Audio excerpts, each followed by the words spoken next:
So this is what I've got so far.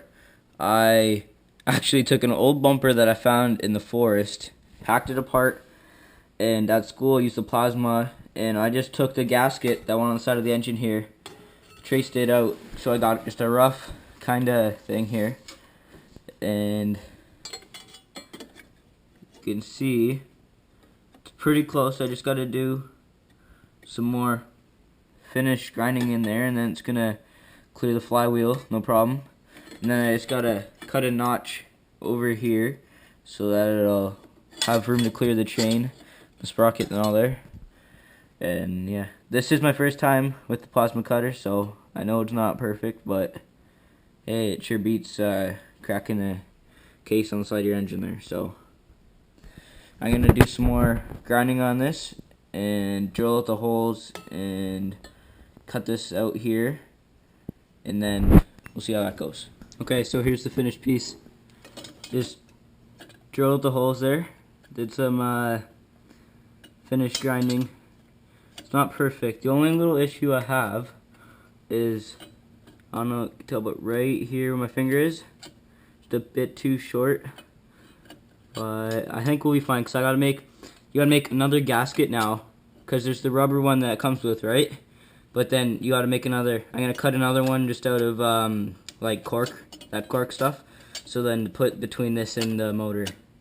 And then if this here is still an issue, you can always just use some little tiny bit of silicone there. It's really not that big. It should be fine once the gasket's in there. So I'll get back to you once it's done. Alright, so it's all done. You can't even really tell it's in there. Actually, it looks pretty good. So I just finished grinding. After I grinded so it cleared the flywheel in there and all that, I took it off and I traced just, you know what I mean, a line, put the cover itself on top of the plate, lined up the holes, just traced it out there, and then just cut off the excess so it's fairly smooth all the way around here. Just right here. I think that's the only spot. Yeah, right under the bottom there's a bit of overhang. That's about it. And then got a little piece of the chain here, just a little extra, and I don't know how I can see this, but in there it clears it. There you go, that's an okay shot, I guess, but it totally clears the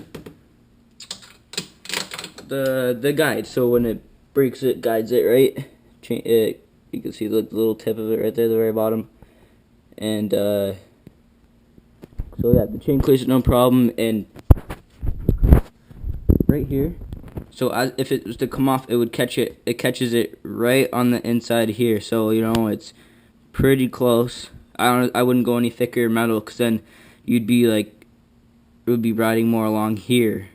So if it came off, it would, who knows, it might still go into your motor or whatever. But the way I have it is actually going to catch it in the middle on the rollers here.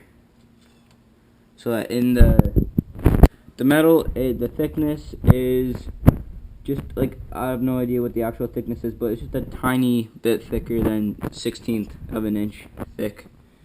And yeah, that's the whole reason I made it in the first place, because my chain broke, and it totally, the back sprocket here is, I just got to go pick up a new one. It actually is bent 1/2 centimeter out, so I got to replace that there. And then I probably should have replaced the front sprocket while I had the cover off, but so that's kind of crappy. Now I don't have to pull this whole thing back off. I think I'll be able to get it, the bolts in here with through the slots here.